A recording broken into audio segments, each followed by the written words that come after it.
Hi Virgo, welcome to June 2021. This is Teresa from Tarot by T. And before I start your reading, let me call in some good energy. So this month we have a new moon, solar eclipse in Gemini on the 10th, and a full moon in Capricorn on the 24th. And Jupiter and Neptune go retrograde, Mercury goes direct at the end of the month, Venus moves into Cancer, Mars moves into Leo. We'll get into that later. Let's just see what the cards say. What does Virgo need to know about love and relationships for the month of June 2021? What is coming up for Virgo in June of 2021? Sun, moon, or rising. This may not resonate for everyone. This is a general reading. But if it speaks to you, let me know in the comments below. Okay, so what does Virgo need to know? What does Virgo need to know? Tell us.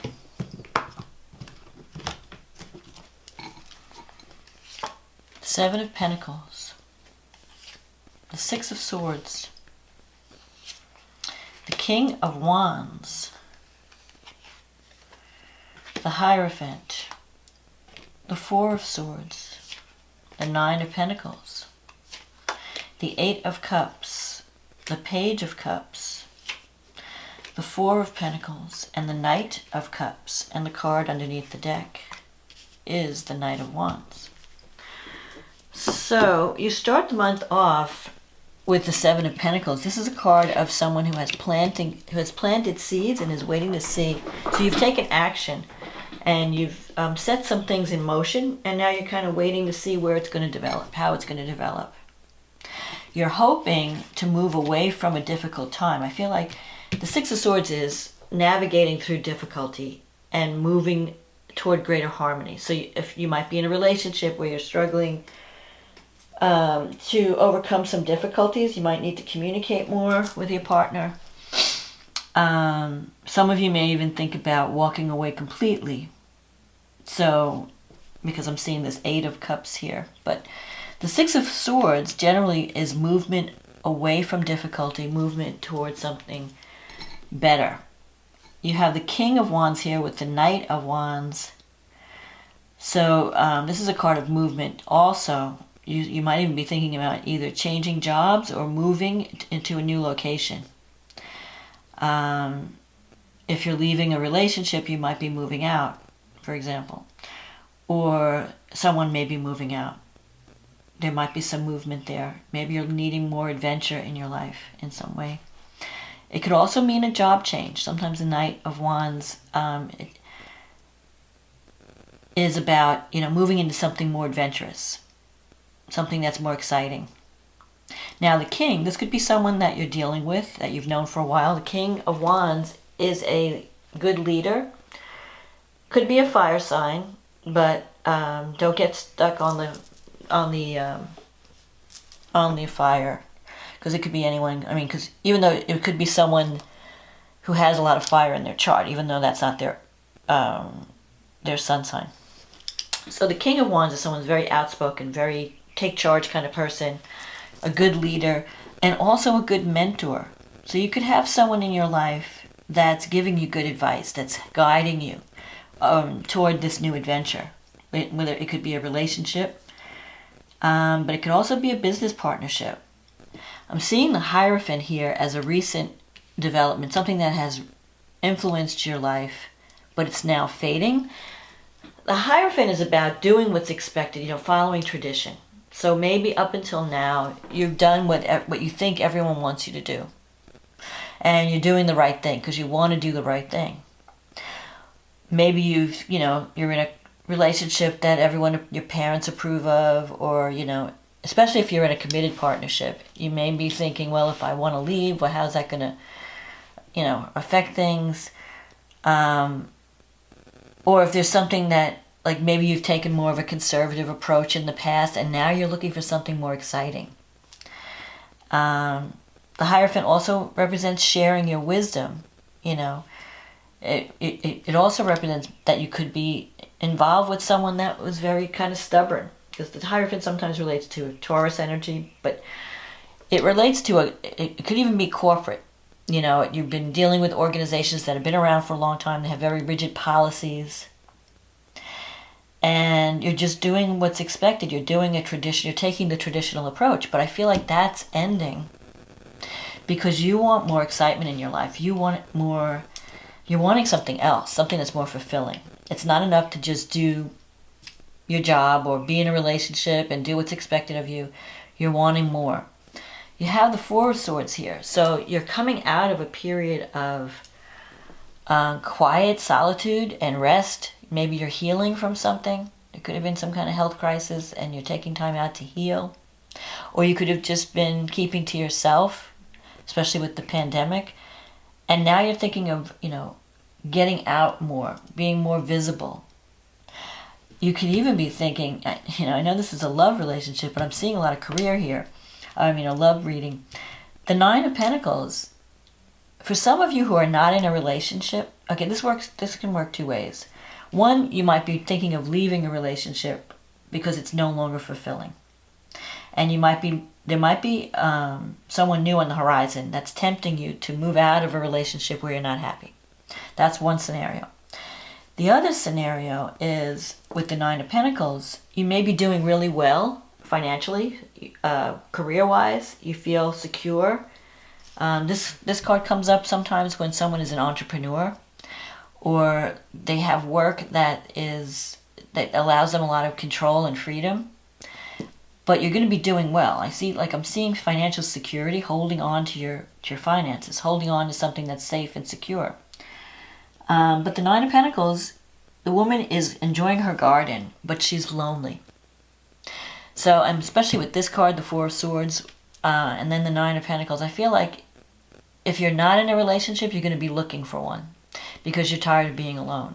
Because you're saying to yourself, what good is having all these material things if I have no one to share it with? So for some of you who don't have a partner at this current time, you're going to be seeking someone that brings more fun into your life. You might have been like all work and no play. And here is the Eight of Cups. And it's in your negative thinking sector. So this is a card of walking away from something that was once fulfilling, but it's no longer fulfilling. And you're searching. You're searching for something that has meaning, that gives meaning to your life.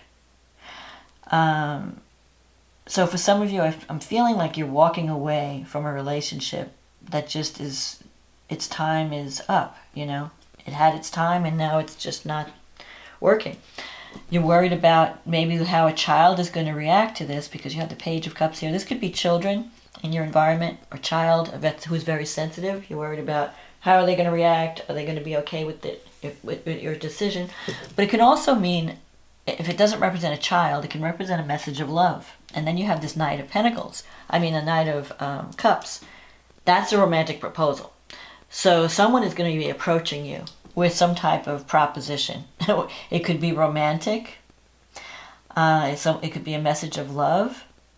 But it could also be a creative project, a new creative project that brings excitement to your life. And you might really seriously consider giving up your security, for this new thing because it represents something that you think is going to be really fulfilling. And you have this Four of Pentacles here in your wish fulfillment sector.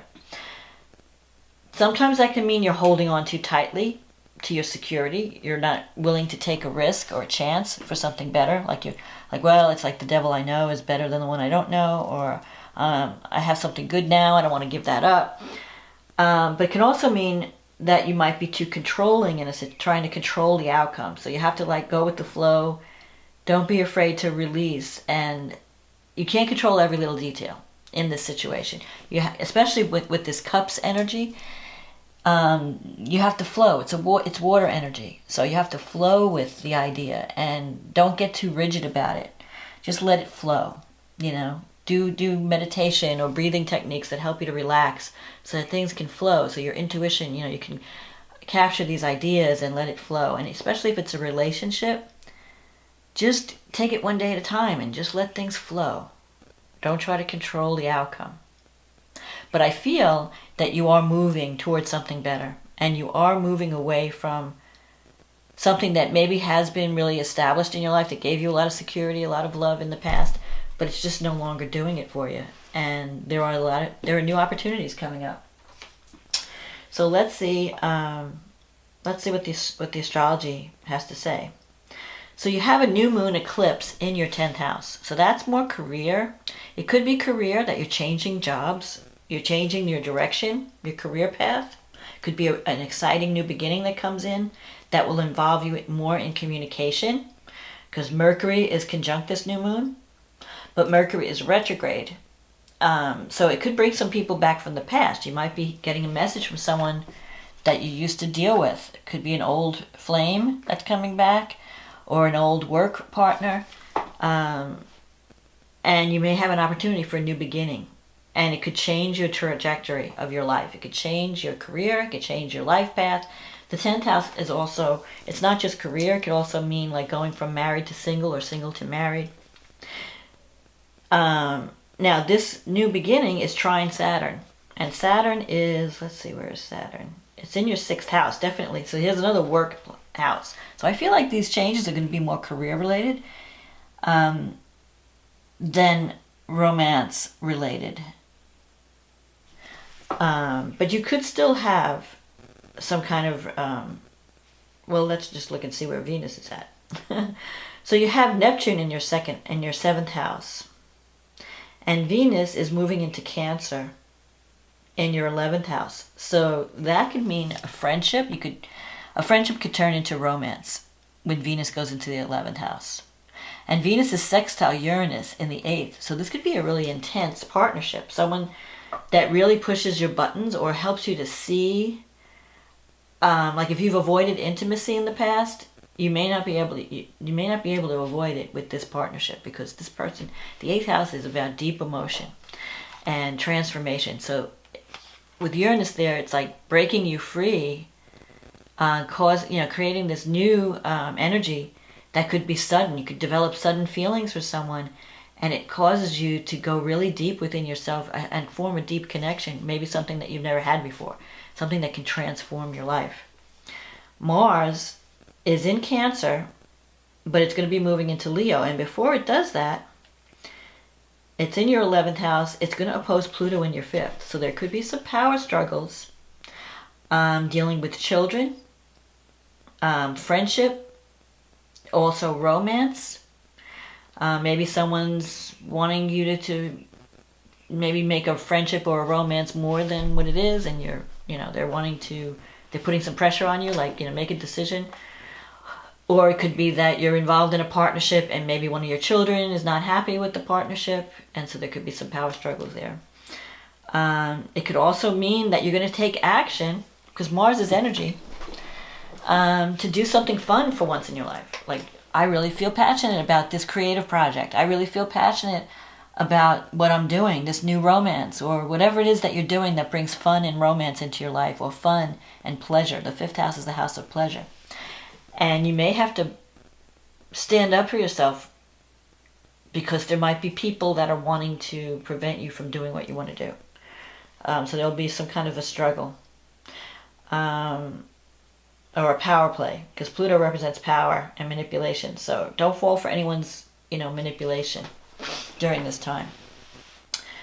Mars is also trining Neptune, and you have Neptune in the 7th house, and Mars is in the 5th house right now. That also allows you to create something that you've always dreamed of, like something that you really always wanted to do but never had the time or the energy or the opportunity. This opportunity is coming.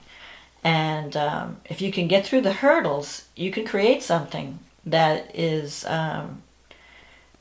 feels like a dream come true. Now, the only caveat is that Mercury, which is your ruling planet, Virgo, is squaring Neptune. So you want to be careful during this time of the square, especially in its retrograde, that you're seeing people and things clearly. Because you could have an opportunity to bond with someone romantically, and you think, oh, this person's the greatest things like I've ever met, anyone like this person, and you're like idealizing this person all over the place. And things may change when Mercury goes direct. And things may change, especially at the full moon in Capricorn, which will show you reality. As soon as Neptune, and when Neptune goes retrograde at the end of the month, it brings clarity to your vision. So don't make any major decisions at the beginning of June or through, wait till July. If you can wait till July, that would be great. Sometimes you can't. But at least check into things really carefully before you sign on the dotted line. Know who you're dealing with, even in terms of business partnerships, because they may be painting a rosy picture. You may be seeing things with when you really want something and you just kind of gloss over the negatives and you just focus on the positives. Don't do that with Mercury squaring Neptune, because your thinking might be clouded. And it's not that it may not even be that someone's trying to deceive you. It just means that you're not reading the signs correctly, or you're misinterpreting the information. So just check all the details. That's the main thing. Mars, after this new moon eclipse, Mars will move into Leo, and I'll talk about that next. Let's see, you have Chiron is in your 8th house. So you have some wounds to deal with that revolve around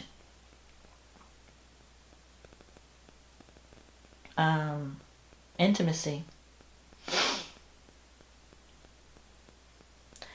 And you have Uranus in the 9th house. Okay, so it's Venus is sextile Uranus in the 9th house. So Venus is going to bring you, some surprising developments around, it's either higher education, teaching or learning. You might even be connecting with people that are outside of your typical culture or environment. It's going to broaden your horizons. It's going to help you to see things from a different perspective. And if it's a love relationship, it could be someone that has totally different belief system, totally different cultural background.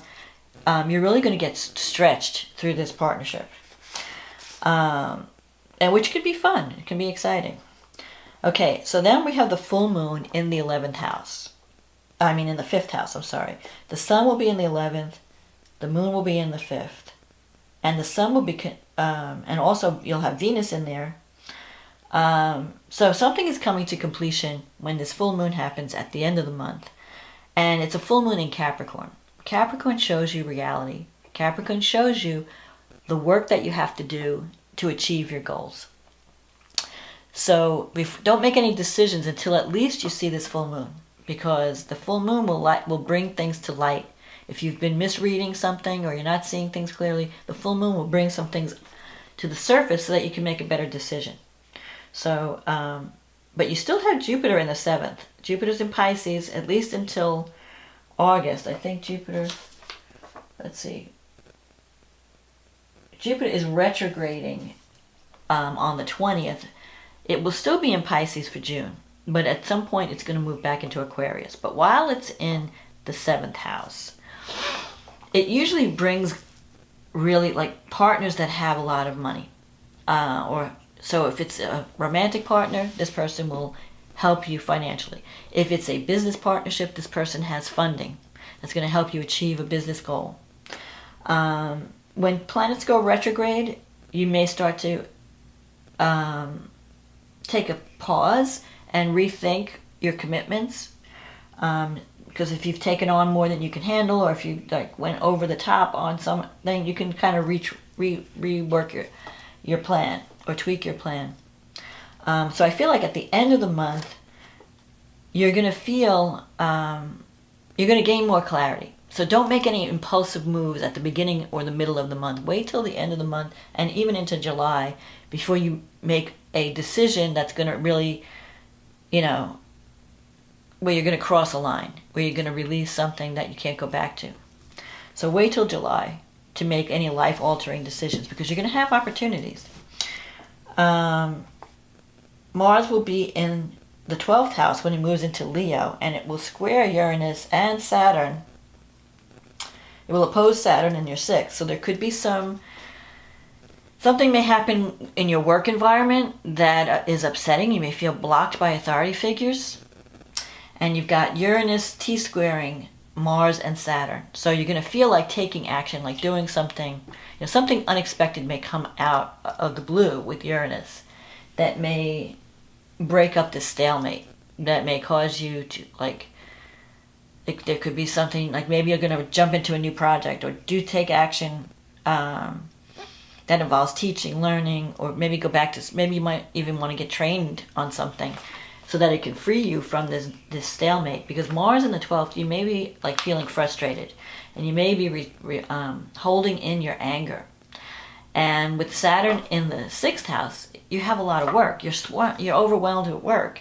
So either you're overwhelmed, you're blocked because you have too much work responsibilities and you don't have time to pursue this new opportunity, or you may be butting heads with an authority figure, and you may feel like, well, I'm just gonna, do something spontaneous and just get out of this whole situation, So you want to just be careful. Learn how to release your anger in a healthy way. Don't do anything reckless, because the energies are going to be there for you to feel that way. You want to feel like breaking free of something. Like, I want to break free of this restriction. I'm tired of people controlling every move I make. I want to be able to do my own thing without anybody having to go for approval for every little step. So you're going to feel that frustration with this Mars-Saturn opposition. You feel like your efforts are being blocked by authority who are being rigid and conservative. And then Uranus, is activating this square. It's like saying, I'm going to break you free here. And you may just decide to go into a whole new thing, and, not anything that you can do to give yourself more independence and more freedom. Now, at the same time, Venus is trining Neptune. So I feel like you're going to have some tension around work projects and tension around maybe even new work partnerships. But at the same time, I feel like there's a potential for like a soulmate connection coming out of all of this, because you have Venus trining Neptune.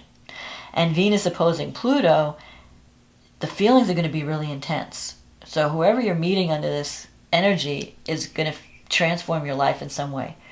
Now, sometimes with Venus-Pluto aspects, there could be jealousy, there could be manipulation, power struggles. But you also have the trine to Neptune, which is like very highly romantic. It's like, meeting a soulmate. So the emotions are going to be very powerful. So just be prepared. But again, don't make any decisions while Mercury is retrograde squaring Neptune. Wait at least until July, when you might be seeing things more clearly and not just reacting based on emotions. So that's my forecast. I feel like you're moving, though, in a positive direction. Just be careful and check all the details. And make sure that you are seeing things clearly, because you could turn out to say, oh yeah, I am seeing things clearly. It's just that it's like looking through a fog with Neptune. I can't really see. Is that my friend I'm seeing there? Is that a rock? I don't know. But when the fog clears, then you could know for sure, okay, yes, this is what I thought it was, or no, it's not what I thought it was. So either way, you'll be making a decision with more clarity, and that's always a good thing. So I hope you enjoyed this reading, Virgo. If you did, click on the like button, click on the subscribe button. If you'd like a private reading, click on the link in the description box. It'll take you to my website, and we can get you on the schedule. In the meantime, thank you for supporting this channel. Thank you for liking, commenting, ordering readings. I hope you enjoyed this reading. I hope it brings you, if it resonates with you, leave a comment. Have a wonderful June, and I'll talk to you again next month. Okay, bye now.